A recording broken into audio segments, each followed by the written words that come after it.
El Señor esté con ustedes. Y con tu espíritu. Lectura del Santo Evangelio según San Mateo. Gloria a ti, Señor.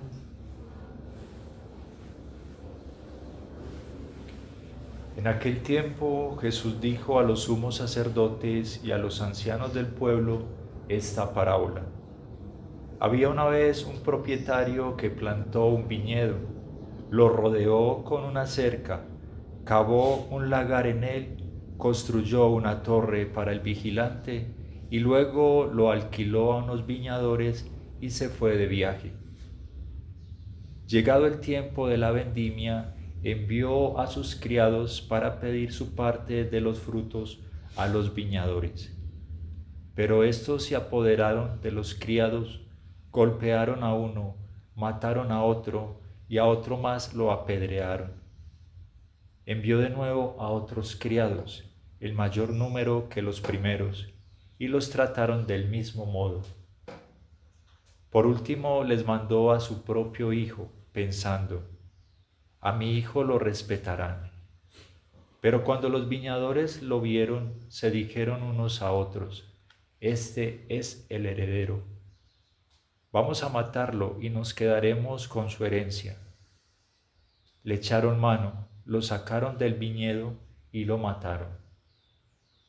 Ahora díganme, cuando vuelva el dueño del viñedo, ¿qué hará a esos viñadores? Ellos le respondieron, dará muerte terrible a esos desalmados y arrendará el viñedo a otros viñadores que le entreguen los frutos a su tiempo. Entonces Jesús les dijo, ¿no han leído nunca en la Escritura?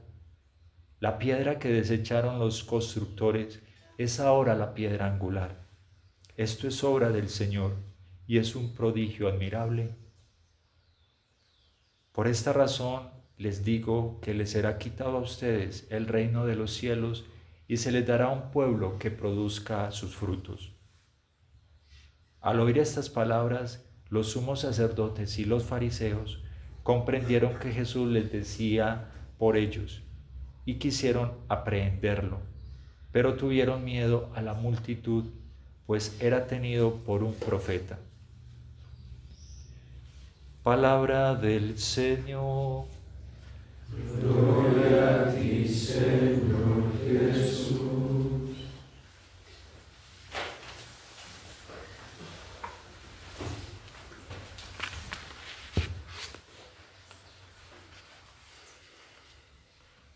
Cuando venga el dueño del viñedo, ¿qué hará con esos viñadores? Esta pregunta y la respuesta que ella misma trae es el tema central que nos está tratando la liturgia en el día de hoy y este tiempo de Cuaresma. Se refiere a la justicia. ¿Y cómo comprender la justicia de Dios cuando hoy incluso Él mismo hace la pregunta de manera sarcástica para que ellos lleguen a una conclusión, la conclusión que Cristo quiere que llegue? ¿Qué hará con los viñadores que no administraron bien su vida?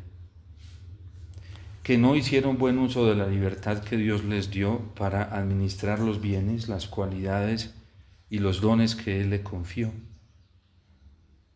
¿Qué hará con estos viñadores que utilizaron la libertad para pecar, para cometer injusticias?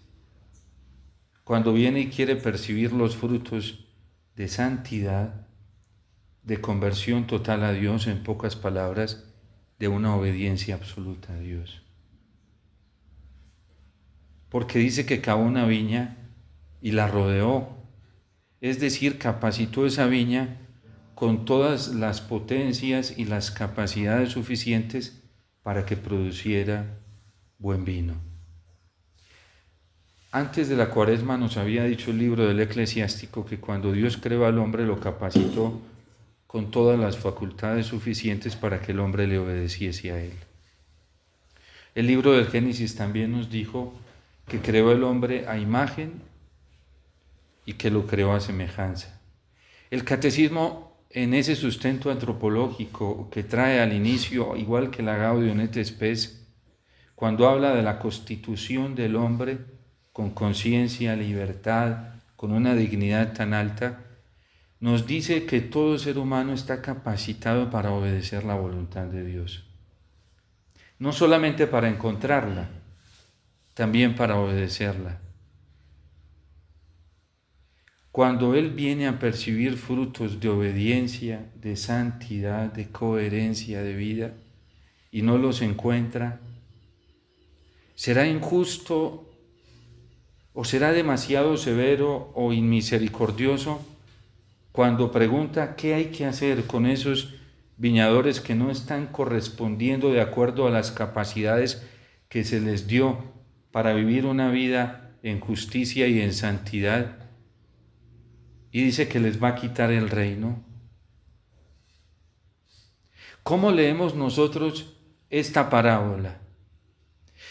Es mejor esquivar el juicio del Señor frente al mal comportamiento y la mala conducta de los viñadores para decir que es un Dios amoroso que pasa por alto esto, que es un Dios tan tierno y tan misericordioso que pasa por alto el que algunos sí hagan caso y otros no, y a todos los mete en el mismo saco del reino de los cielos. Pues Él mismo dice: por esta razón les digo que les será quitado a ustedes el reino de Dios y se les dará un pueblo que produzca frutos.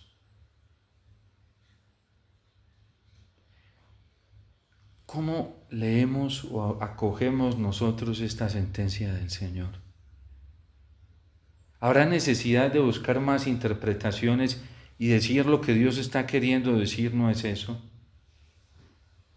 Como algunos lo hacen hoy dentro de la iglesia, basados en la misericordia, basados en el amor, basados en la esperanza, basados en la fe, basados en la caridad. ¿Será justo con la verdad de Dios mismo, que es tan ecuánime, y será justo con el testimonio de los santos que han entregado incluso su vida, muchos de ellos, por no cometer ni un solo pecado?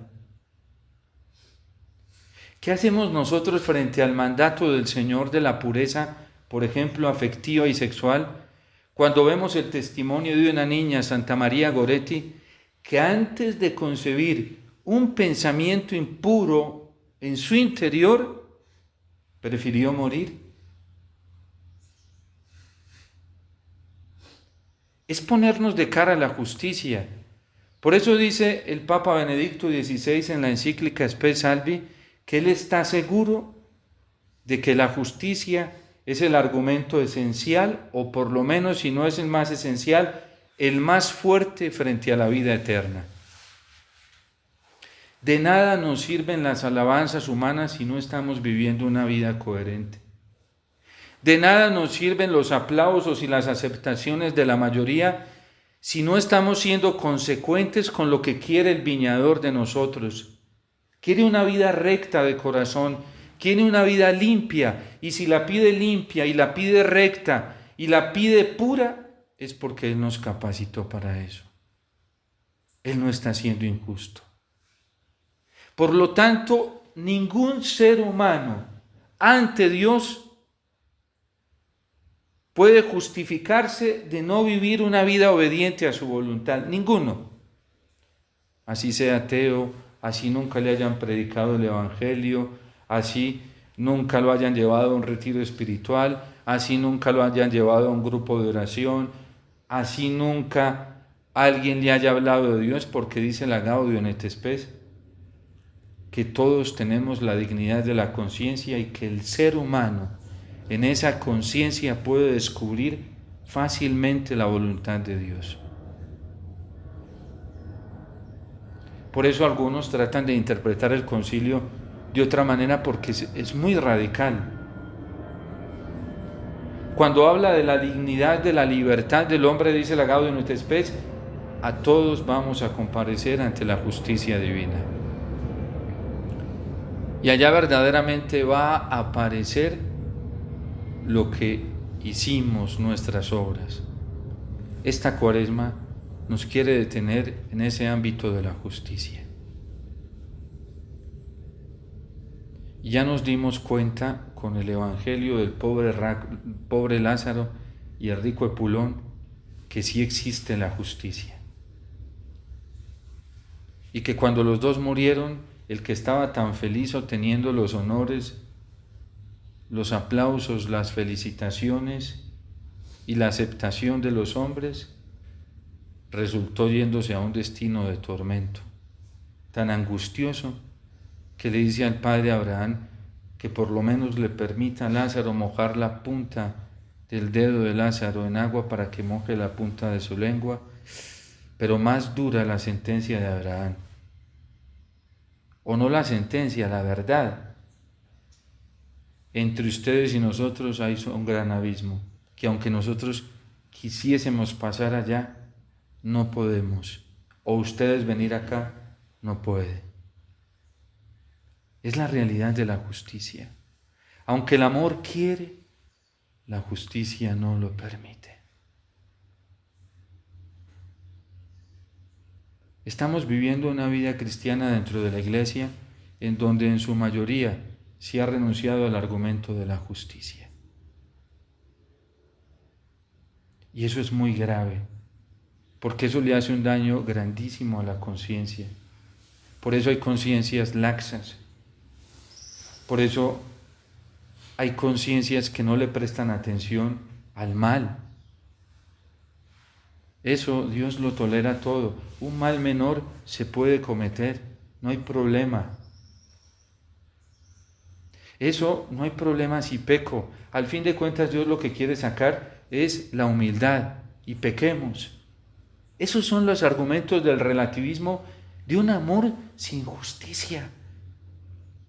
Ustedes se imaginan una persona diciendo, no importa que caiga en el pecado, porque Dios lo que quiere es que yo sea humilde.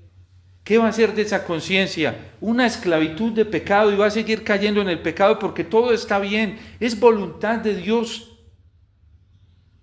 Cuando la humildad más grande la tiene quien lucha contra el pecado y no lo admite en la vida y no lo tolera porque quiere guardarse limpio y limpia para Dios. Es una incoherencia ilógica tan alta a la que nos está llevando esta ceguera espiritual. Pero ¿saben qué es lo más hermoso? Que todos vamos a comparecer ante el juez, todos. Ricos, pobres, niños, jóvenes, ancianos, todos. Y la justicia divina será la que defina. Por ejemplo, la justicia divina actuó en el corazón de José. ¿Y saben por qué se llenaron de envidia y de celos sus hermanos? Porque sus hermanos tenían, así empieza el capítulo 37 en el versículo 2. Dice que habla de la historia de los descendientes de Jacob. ¿Dónde empieza la envidia y los celos? Porque José no estaba de acuerdo con el comportamiento de sus hermanos. Eran incoherentes.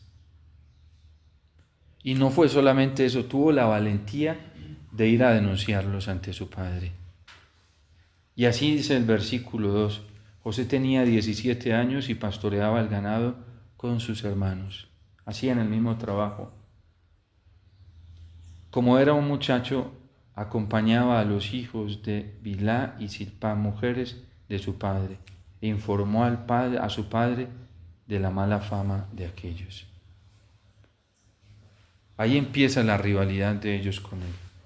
Yo estoy seguro que si José se hubiera quedado calladito ante sus malos comportamientos, hubiera hecho esa omisión, y si lo hubiera pasado con una conciencia laxa de largo, José no hubiera tenido este problema con sus hermanos.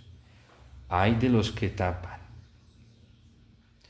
Hay de esas conciencias laxas que dejan pasar por alto y le llaman a eso amor al prójimo. Cuando ven que su hermano se está perdiendo y que va por caminos inadecuados, y Dios el día del juicio nos va a pedir cuenta de la sangre de nuestro hermano. ¿Por qué se salvaron los hermanos de José? porque él tuvo la gallardía y la valentía de advertirles el error. Si no, esta historia no termina como terminó. Y se ganó la persecución de ellos. A veces no es amor, es miedo a que no me quieran, no me acepten. ¿Y ustedes creen que ese es el fruto que espera el Señor de nosotros cuando nos capacitó ya para vivir en la verdad? Es muy fácil ver al otro en el error, verlo en el mal y hacerme el que nada está pasando. Peor aún, alcahuetearle. Más grave aún, porque ahí comienza a afectarse ya una conciencia, a cauterizarse, aplaudirle. Eso sí es más grave. Peor aún, decir no importa, igual el reino de los cielos, las prostitutas, los pecadores, los publicanos llevan la delantera. Pero ojo, que los evangelistas son claros. Prostitutas arrepentidas, pecadores arrepentidos, publicanos arrepentidos. Ojo, que no son todos los publicanos, no son todos los que se arrepienten y cambian de conducta.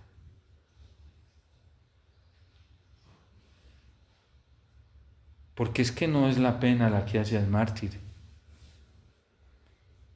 Es la causa por la cual asume una pena. A uno lo pueden llevar a la cárcel por incoherente y eso no le trae redención para el reino de los cielos. A uno lo pueden estar sofocando todos los días porque lleva una vida incoherente y eso no es persecución. Eso es amor. Eso es caridad. Eso no es persecución. Persecución es cuando por llevar una vida coherente delante del Señor vienen las contradicciones, pero porque tú estés haciendo el mal, eso es un acto de caridad que hacen contigo. No es que me están persiguiendo, me la tienen montada. Claro, yo ya me estoy pareciendo a Cristo. No te estás pareciendo a Cristo. San Pedro es muy claro en su carta. Cuando nos persiguen por comportarnos mal, eso no es vivirlo por Cristo, no es configuración por Cristo, es un acto de justicia que están teniendo y ojalá lo asuma como es en realidad. Me merezco eso y muchas cosas más. Aquí José comienza a padecer la persecución de sus hermanos porque vive en la verdad, porque no está de acuerdo con la laxitud que llevan sus hermanos. Y no se queda calladito, se los dice. Y va y se lo dice a su padre. ¿Cuántas almas se pierden por el silencio de tantos de nosotros? San Gregorio Magno nos hace una advertencia tan fuerte a nosotros los sacerdotes, y ahí entramos todos los que tenemos el sacramento del orden, presbíteros, obispos y diáconos. Hay de aquellos pastores que por prudencia callan la verdad.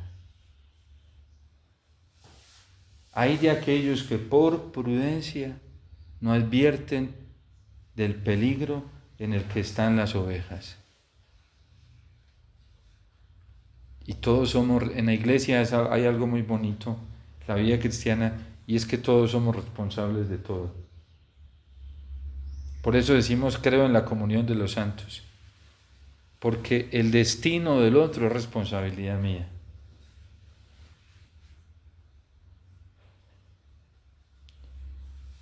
Ahí empiezan los envidias y los celos de estos hermanos, pero donde José hubiera estado de acuerdo con todo lo que ellos, o por lo menos se hubiera quedado calladito, no hubiera tenido este problema.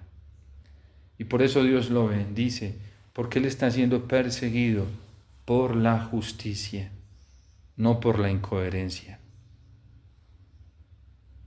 que a nosotros nos persigan porque tenemos comportamientos inadecuados, eso no es persecución, es un favor que nos hacen, un regalo muy grande que nos hacen, y debemos agradecérselo al Señor con todas las fuerzas de nuestro alma. Y a esos hermanos que tienen la valentía de venir a decirnos, mira, tú estás pecando en esto. Tú te vas a perder si sigues así. Tú te vas a condenar si sigues así. Tú no puedes seguir en esta vida de pecado. Esos nos aman verdaderamente. Que alguien venga y nos diga, tú estás diciendo mentiras, te vas a condenar por eso, si no te arrepientes. Eso es una bendición muy grande. Que alguien venga y me diga, tú estás cometiendo actos impuros y te estás dejando arrastrar por la lujuria, conviértete rápido porque si no te condenas. Eso es un regalo, es el mayor acto de caridad que me hacen. Tú estás siendo avaro y estás haciendo cosas injustas. Cuando no pagas impuesto, cuando no pagas el salario justo, cuando alteras la balanza y la medida en el peso, no hagas eso porque te puedes perder y te puedes condenar. Y alguien viene y nos dice, es maravilloso, eso es un acto de amor, el acto de amor más grande que pueden hacer con nosotros. Cuando alguien viene y me dice, mira, tú no estás aprovechando la Eucaristía, estás desperdiciando la gracia de la Eucaristía y te van a pedir cuentas de eso. Y si no la vives bien el día del juicio te pedirán cuentas de eso. Conviértete, arrepiéntete y vuelve a amar la Eucaristía y ponla en el centro de tu vida. Me está haciendo un acto de caridad muy grande. Cuando alguien viene y me dice a mí como sacerdote, padre, cuidado, usted tiene que subir al altar lo más impecable que pueda desde su corazón. No se deje arrastrar por la vanagloria, no haga las cosas por agradar a los hombres, sino para agradar a Dios. Me está haciendo un favor grandísimo.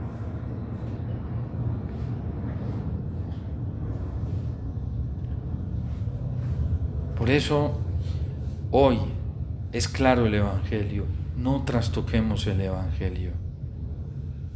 El Señor va a mandar a sus siervos y va a mandar a Cristo, y lo está refiriendo a la justicia, y quiere percibir fruto, y nos dio la capacidad para no pecar más. No hagamos caso a esos argumentos demoníacos y diabólicos, porque son diabólicos. Cuando meten el pecado dentro de la misma urna de la voluntad de Dios, cuando en el designio de Dios no está el pecado. No quiere el pecado. Si algo quiere Dios es extirpar el pecado del mundo. Y por eso vino Cristo a quitar el pecado del mundo. Y son argumentos diabólicos, los que introducen dentro del querer de Dios, la voluntad de Dios, el pecado. Eso es una mentira. Y no son argumentos de Dios cuando dicen, es que es imposible vivir sin pecar. Porque no fue lo que el ángel le dijo a la Virgen. Para Dios no hay nada imposible. El que está sumergido en el pecado es porque quiere. Porque quiere. No porque le esté faltando la gracia de Dios. Porque es un desconfiado, porque no cree en el Señor, porque no acepta la palabra de Dios, porque se deja llevar de la rebeldía. No hagamos caso a argumentos que dicen, es que a este le dieron la gracia, a este no. Ese es un Dios injusto, que a unos sí les da y a otros no. Ese no es el Dios del Evangelio. Hace llover sobre malos y buenos. Así dice el Evangelio. No dice que a unos sí les dio la gracia y a otros no. Hizo llover, caer agua sobre malos y buenos. Lo que pasa es que hubo unos que sí lo acogieron, otros que no. Hizo salir el sol sobre justos e injustos. Es mentira eso de que a unos sí les dio la gracia y a otros no. Eso es del mal. Eso no es del Evangelio. ¿Cómo somos a veces tan ciegos de dejarnos llevar por argumentos tan mentirosos? ¿Para qué? para que después terminemos en el juicio y nos diga el Señor, ahí lo veamos claramente, mira que sí te di todas las gracias. A Santa María Goretti no le di más que a ti. Yo hice llover la misma gracia de la pureza para ella que para ti. Ella la aprovechó y fue fiel. A Zaqueo no le di una gracia más grande que a la tuya. Le di la misma, la gracia de la honestidad. Y él la aprovechó. Tú la aprovechaste. No nos dejemos arrastrar más por esas mentiras demoníacas. Porque no es cierto, vayan a la palabra de Dios. Este Padre es bueno y hace llover sobre malos y buenos, sobre justos e injustos, la misma lluvia. Hace salir el mismo sol sobre unos y otros. Pero hay unos que se dejan tocar por el sol, otros se ponen paraguas, otros se le esconden.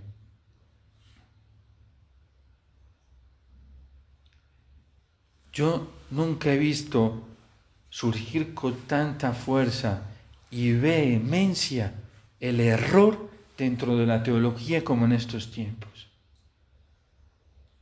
¿Cuántos consejeros espirituales, incluso sacerdotes, embaucan a la gente, llenándola de errores y mentiras, incapacitándola para poder producir el fruto de la conversión y de la santidad que Dios está esperando?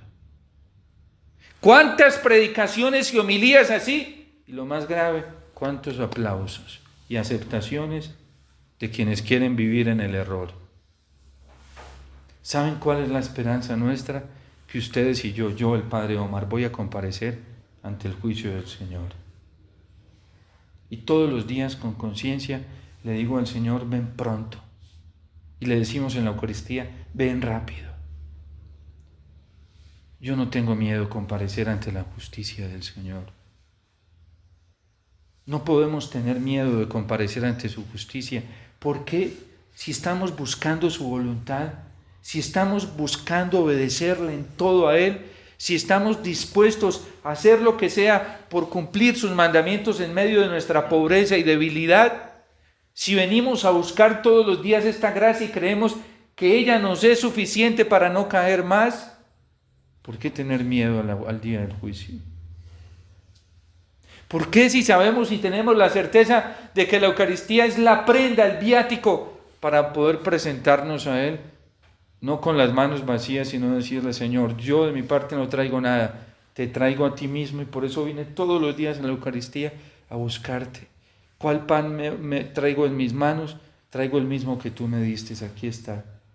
Porque lo busqué todos los días, consciente de mi pobreza, de mi indigencia, de mi debilidad, de mis pocas fuerzas, y por eso me aferré a la tuya que está en la Eucaristía.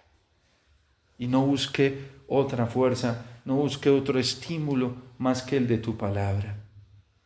El mundo está ciego. Lo que vimos los que estuvimos en Medjugorje, ya no nos queda la menor duda de que la gracia de Dios sí es suficiente para transformar a cualquier persona. Y el que la cogió, la cogió.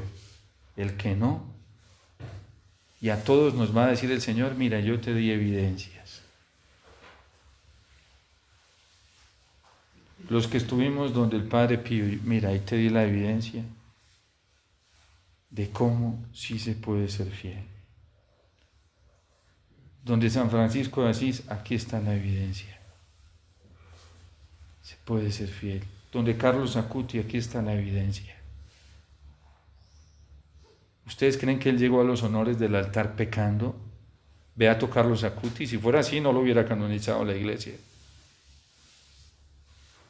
Fue que corroboró esa virtud heroica en él que lo llevó siempre a serle fiel a Jesús en la Eucaristía.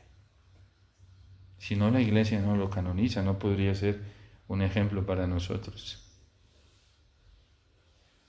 Él es testimonio de cómo con la gracia, cuando la descubrió y se consciente, se alejó de la vida de pecado, se alejó de los criterios del mundo, se alejó de todo eso, no vivió con los criterios del mundo. Y nosotros nos vamos a dejar engañar tan fácilmente, sabiendo que está en juego la verdadera vida, que es la eterna. Aquí estamos de pasito. Esto es una cosquilla, un ratico, una nada, frente a toda una eternidad, donde vamos a estar eternamente, sea en el cielo, si es en el purgatorio, temporadas de acuerdo al grado de esfuerzo de cada uno, y si es en el infierno, eternamente. De eso nos quiere librar la Virgen. Padre, qué miedo, ¿por qué miedo? ¿Qué oportunidad me está dando el Señor? ¿Por qué me puedo arrepentir? ¿Miedo? Porque estás llevando una vida incoherente. Pues rapidito, conviértete. Tienes la oportunidad. No sigas haciendo lo mismo. Por eso este mundo no tolera hoy las postrimerías y quiere otro lenguaje teológico. Porque vive en la incoherencia y en la mentira. Y todo el que vive en el error y en el pecado es así. El que trata de buscar la voluntad de Dios y vivir santamente no lo atormenta para nada que le hablen del infierno. Se convierte en una oportunidad para tomar responsabilidad frente a la vida. El que tiene miedo es porque tiene tapados guardados y no busca al Señor con sincero corazón. El que le tiene miedo al purgatorio es porque no está buscando al Señor con sincero corazón, porque no ama al Señor y no quiere amarlo de verdad. Por eso esta cuaresma la iglesia no le da miedo predicar lo que tiene que predicar. Ayer nos puso al pobre Lázaro y al rico, aguantier, al pobre Lázaro, al rico Epulo, no recuerdo qué día, pero nos lo puso ya en esta cuaresma y nos va a seguir poniendo todas estas realidades porque son reales. José salió premiado porque vivió en consecuencia con la voluntad del Señor. Nosotros, ¿cómo estamos? Porque Dios sigue mandando a sus siervos para que le demos cuenta de su viña. ¿Y de qué estamos haciendo con las gracias que Él nos dio? Si sí las estamos utilizando para ser santos y perfectos, como el Padre Celestial es santo y perfecto, ¿o no?